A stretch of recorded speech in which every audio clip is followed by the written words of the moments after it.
Very proud of our progress with our partners this past year in a second important area, and that area is exercises and training. That expands our common readiness, it deepens our interoperability, and it helps defend the principles that we share. So we've stepped up the complexity, the jointness, and the scale of our combined exercises with our allies and partners. Take our Keen Sword exercises with Japan, which this year used existing and emerging capabilities in a far more integrated manner. Or take our Talisman Sabre exercise with Australia, which was joined last time by Canada, Japan, New Zealand, the UK, and for the first time, the Republic of Korea. In April, the United States and the Philippines held our annual Balakatan exercise. It was our 37th time and the largest and most complex iteration involving some 9,000 troops. And last spring, the USS Theodore Roosevelt Carrier Strike Group rotated through the Indian Ocean. And we conducted simultaneous joint operations with the Indian Navy and the Indian Air Force that integrated air power and anti-submarine warfare.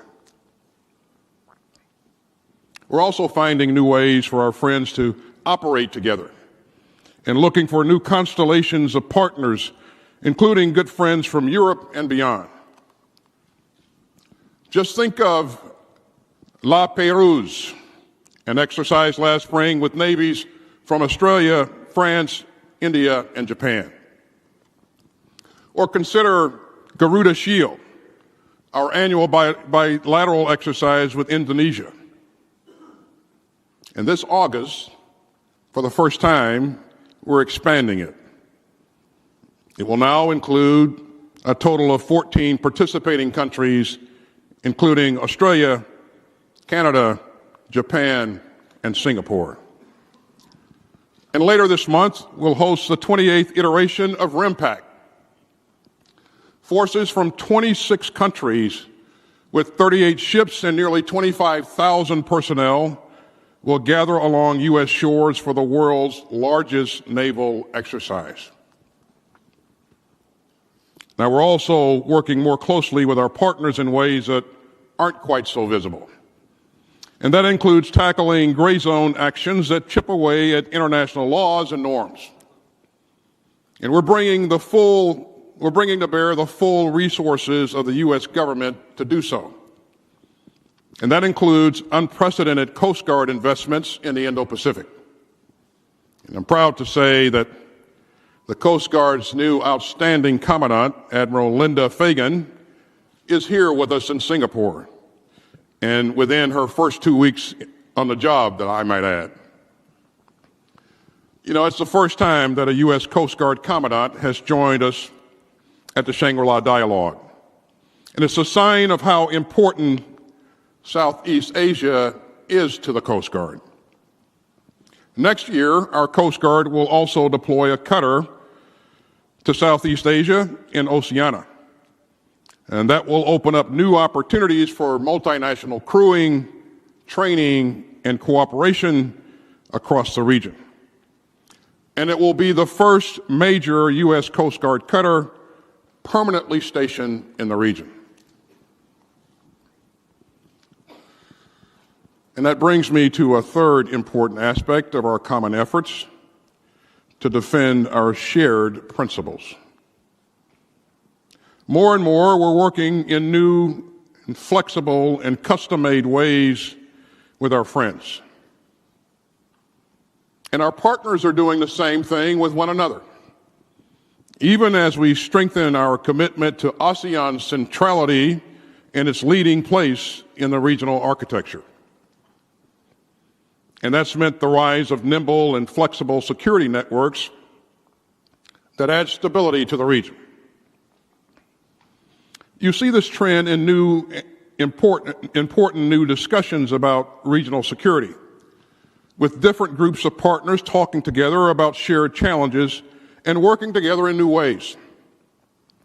Since 2015, Australia, India, and Japan have been holding security dialogues about maritime security cooperation. In just the past few months, Japan and the Philippines launched a new 2+2 dialogue, and so did Australia and India. Our trilateral defense cooperation with Australia and Japan remains pivotal, and we continue to integrate our three militaries in key areas. I was also glad to attend the ADMM Plus last year, and I look forward to meeting with ASEAN defense ministers again this fall. And meanwhile, over the past 18 months, we've helped to bring new vigor to the Quad. That includes a third Quad Leaders Summit last month, bringing together four of the region's largest producers of prosperity and security.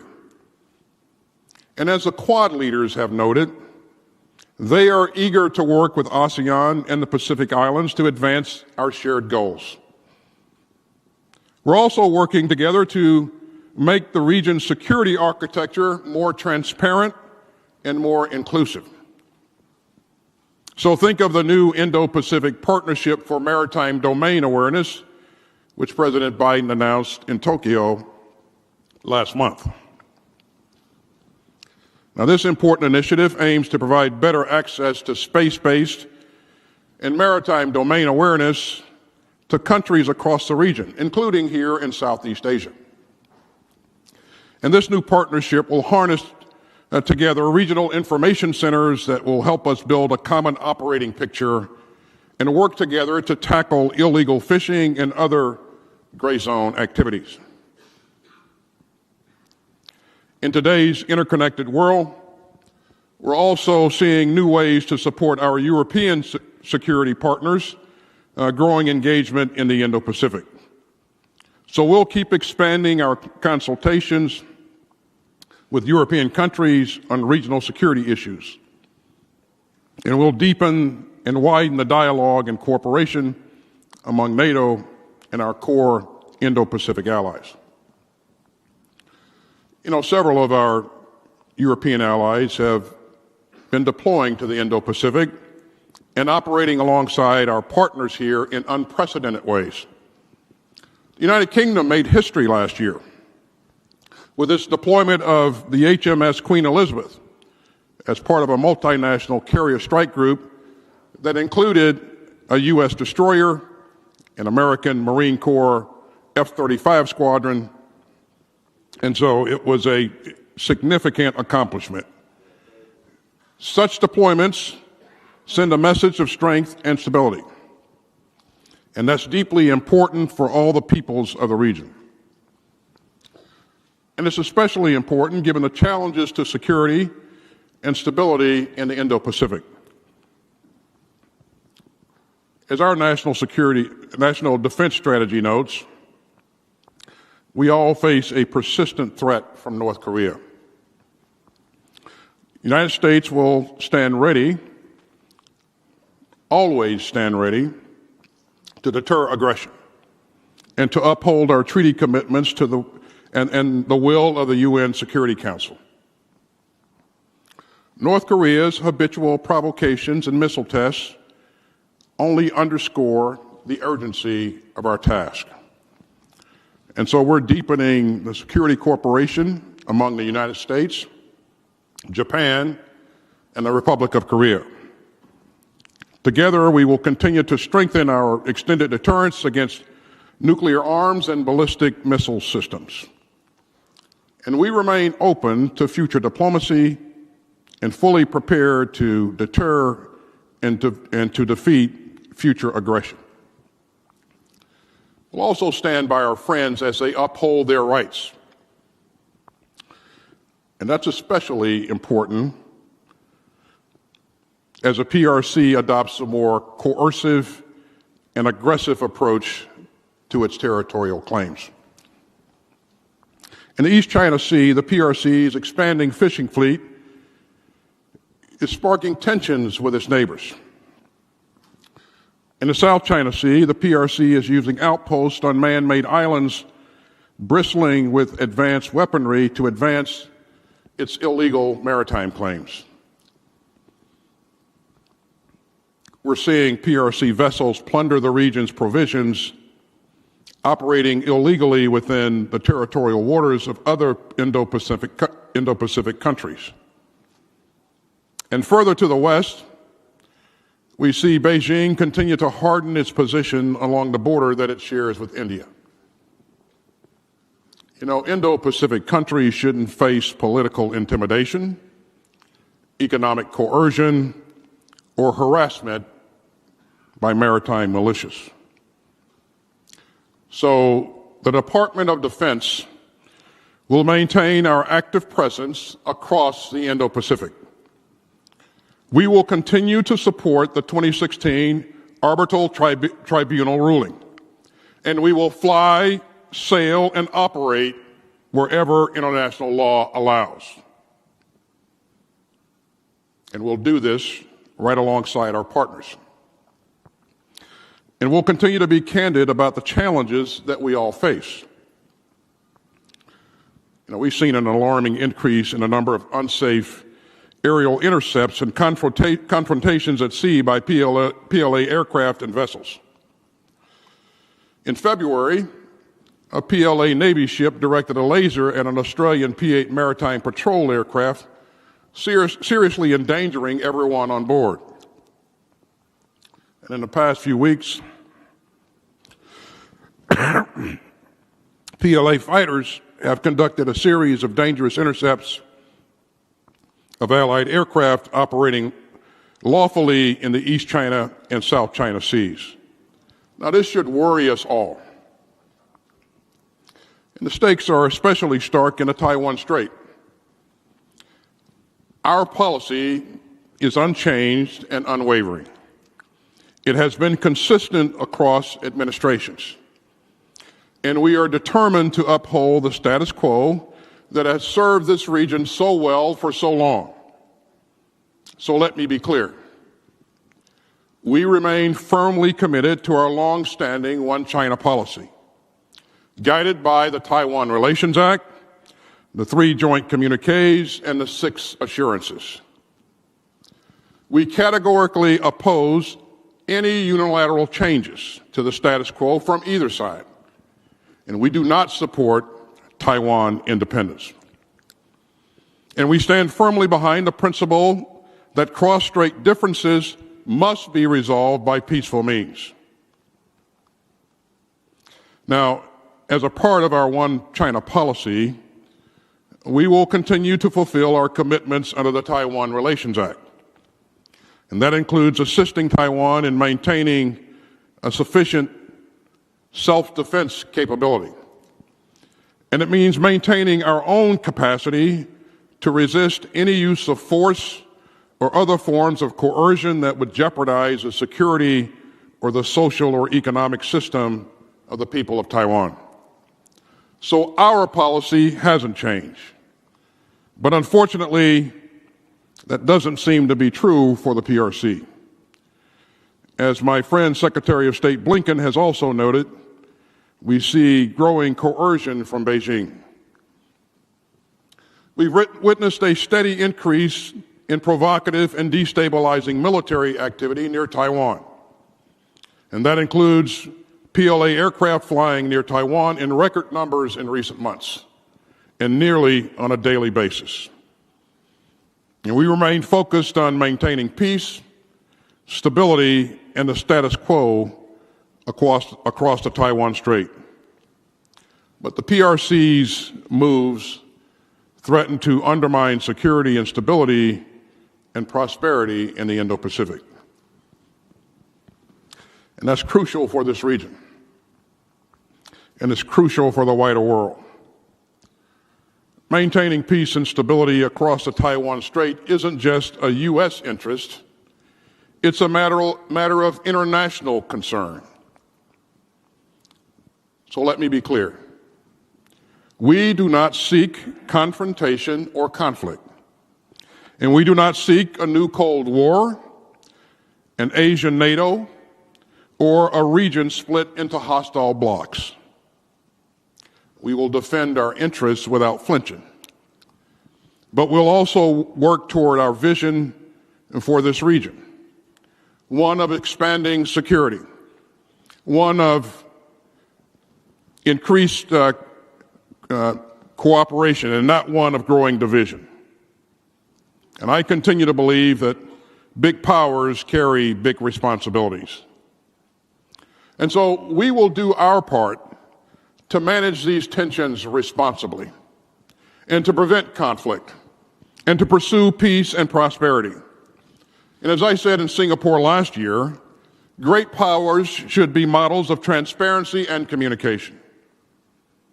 So we're working closely with both our competitors and our friends to strengthen the guardrails against conflict. And that includes fully open lines of communication with China's defense leaders to ensure that we can avoid any miscalculations. And these are deeply, deeply important conversations. The United States is fully committed to doing our part. And that's why I'm here today. I am proud of our commitment to this region. I'm proud of our unmatched and unrivaled network of allies and partners. I'm proud of our commitment to openness and human dignity. You know, in recent decades, we've become even more inclusive in our approach to the Indo-Pacific. We've expanded our cooperation with our allies and partners, and we've worked in tandem with new and existing regional institutions. And all of that builds new habits of cooperation across this region. And it builds on old friendships in the Indo-Pacific, going back for many, many decades. We seek inclusion, not division. We seek cooperation and not strife. And that means we're following the wise counsel from Prime Minister Lee, who argues that nobody should force binary choices on the region. He's right. Our fellow Indo-Pacific nations should be free to choose, free to prosper, and free to chart their own course. Ladies and gentlemen, this region has already cast its vote on what kind of a future it seeks.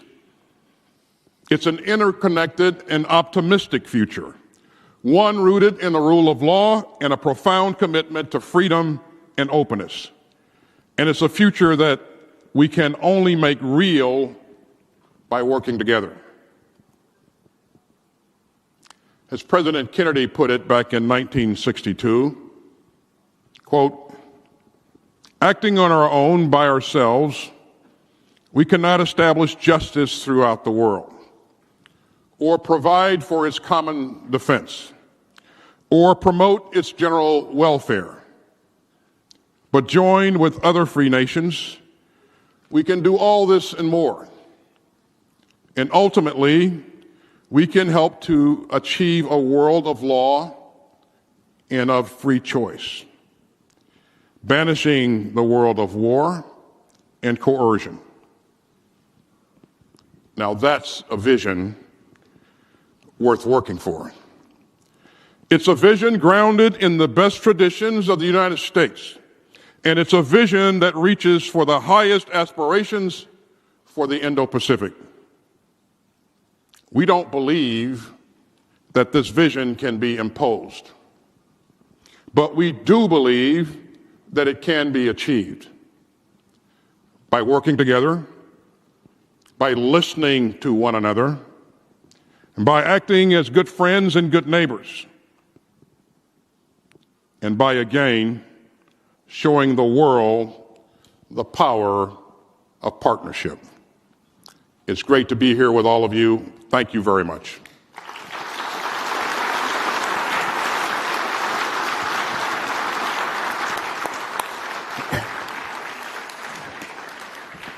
Thank you very much, Mr. Secretary. That's one of the strongest statements we've heard from this podium, a clear declaration that American strategy is rooted in the Indo-Pacific, which is the center of gravity of its strategic effort, a specific assertion that sharing the fruits of your R&D success with allies and partners and testing game-changing technologies with each other is an important priority. And I think everybody will have taken note also of your concluding remark that no country should be forced to make binary choices. Thank you very much for that and all the other things that were in your remarks. I have a number of people who've asked the floor, and I'll turn to them in a group shortly. I just want to ask the Secretary one question before I go back to the floor, so we deal with that other issue in the world that is now occupying so many people's minds. Secretary Austin, when you were in CENTCOM, one of your big duties was to ensure that the Straits of Hormuz would be open so that oil could flow through it. And indeed, often it was argued that America's Middle East strategy was linked to its Indo-Pacific strategy, because without being able to keep the Straits of Hormuz open, Asians wouldn't be able to benefit from the oil that was produced and sold from there. Now in the Black Sea, you have 22 million tons of grains, many of which will be going to countries in this region, or should be going, for example, to Indonesia. And as a consequence of the war, the Black Sea is effectively closed. There are many efforts of negotiation with Russia and Ukraine and others to seek a way to opening that. But given that that's such an important humanitarian necessity, can you envision a role for navies and the military to support the humanitarian effort to ensure that humanitarian traffic grains can flow from the ports in the Black Sea to other places in the world?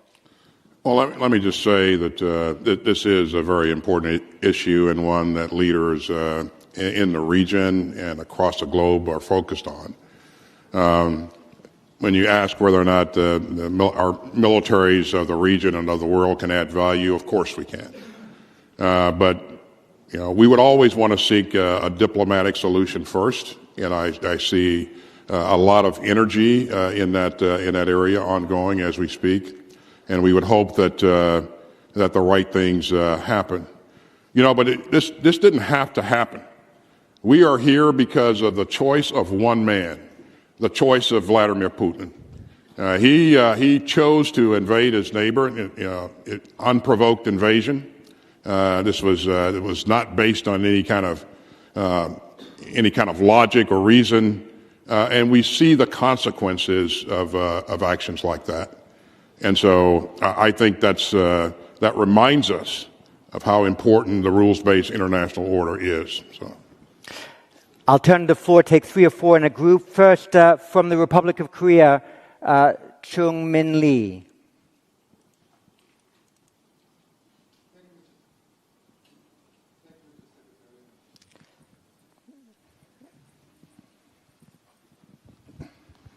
Thank you, Mr. Secretary. Thank you, Mr. Secretary. My question to you is, as we speak, Russian and Chinese bombers are intruding into Korean and Japanese air defense identification zones. And as a result, one of the reasons why, at the end of this month, at the Madrid summit, the leaders of Korea, Japan, Australia, and New Zealand will be participating in a NATO summit for the first time.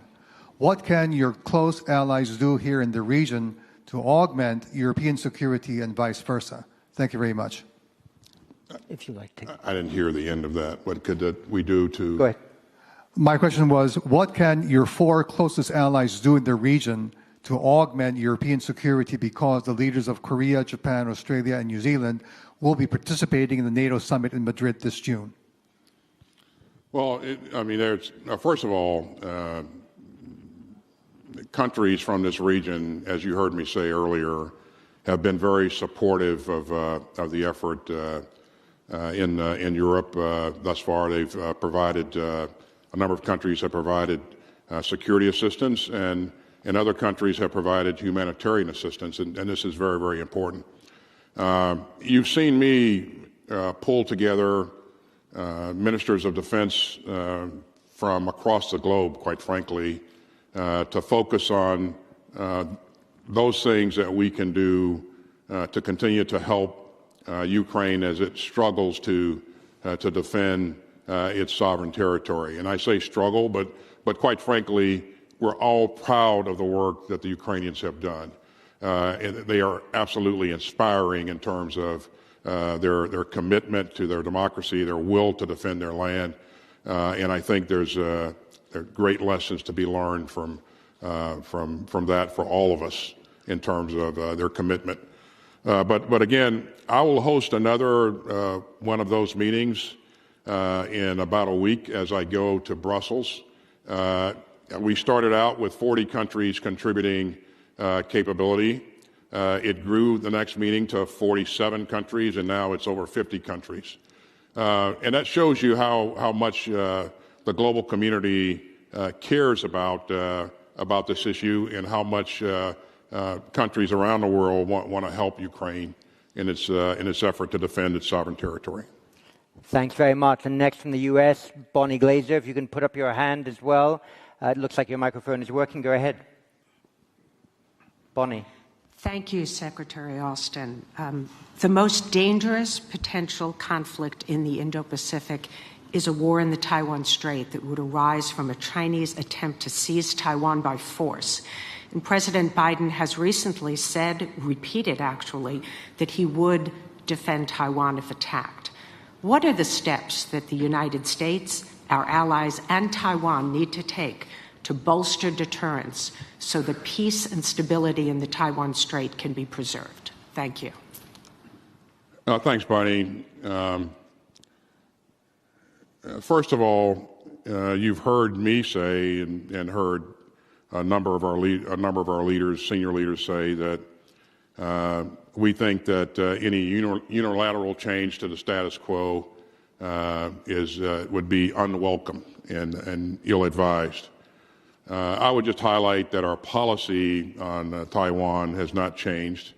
We remain committed to one China policy, and we also remain committed to providing Taiwan with the military means to defend itself in accordance with the Taiwan Relations Act. And so I know that countries across the region and across the globe are really focused on this issue, but I really, as I said in my remarks here, really want to highlight that our Taiwan policy has not changed. So.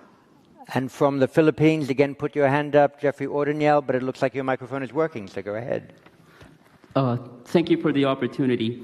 When China started building artificial islands in the South China Sea, the United States said that there would be consequences.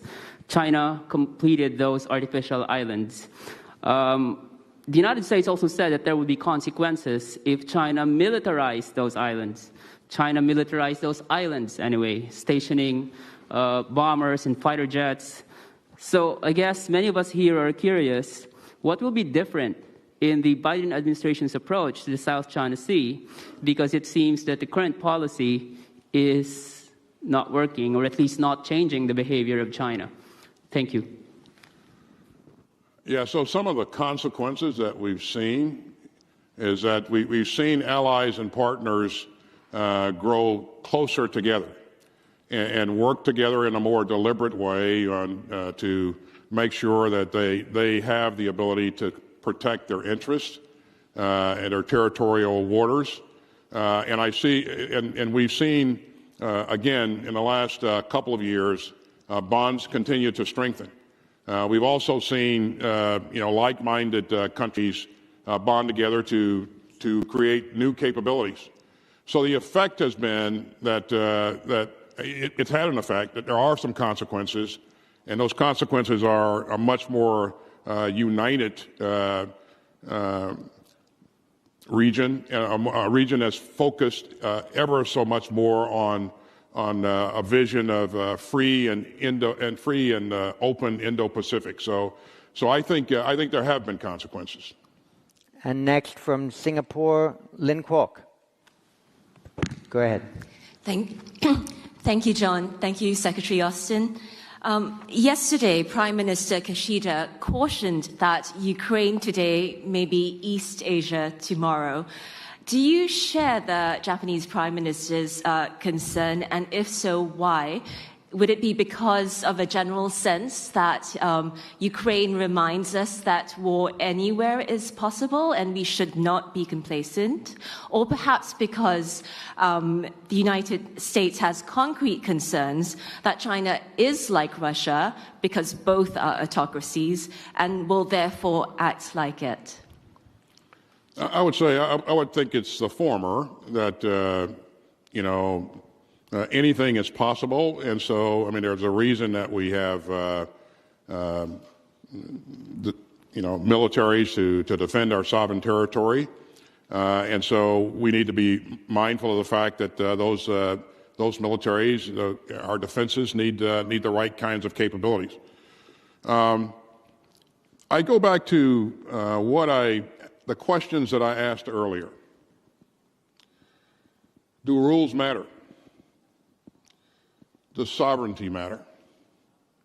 Is this rules-based international order important to us? Well, I think the answer to that question is yes. I think it's been remarkable to see the global response as a result of Russia's unprovoked invasion of Ukraine. There's strong indication across this globe, around this globe, that countries around the globe truly value the international rules-based order and adherence to that order. So I think there's a powerful lesson there. Franz Stefan Gatti, last question. Thank you, John. Mr. Secretary, you mentioned game-changing technologies in your speech. Could you perhaps elaborate what technology specifically you have in mind here? And furthermore, do you foresee any changes in U.S. force posture in the region as a result of these game-changing technologies in the near to medium term? Thank you. Thanks, Franz Stefan. No, I won't go into any detail on emerging technologies, only to say that, we continue to invest a substantial amount of our budget, our defense budget. You heard me say $130 billion dedicated to RDT&E, research and development. We believe that in order to remain relevant, we have to make sure that we're investing in the right kinds of things to support the operational concepts that we think are important in any conflict, that we'll employ in any conflict going forward.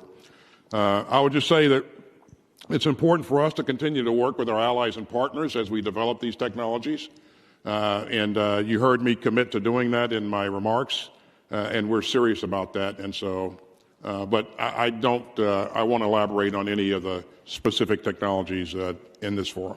So we've closed this session according to our clock with 2 seconds remaining. I want to thank you very much, Secretary Austin, and also to say that we should actually draw comfort from the fact that you can't say very much about the emerging technologies that you might be sharing with allies and partners, because it implies those technologies will be extremely valuable to their security and to maintaining peace and stability in the Asia-Pacific. I've got 33 people on the list, a couple of people still waving their hands, but it's inevitable in a session like this, especially with the U.S. Secretary of Defense. There will be more questions than time available to answer them.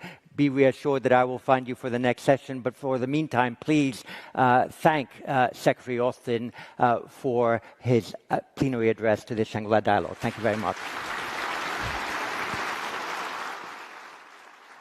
Thank you very much.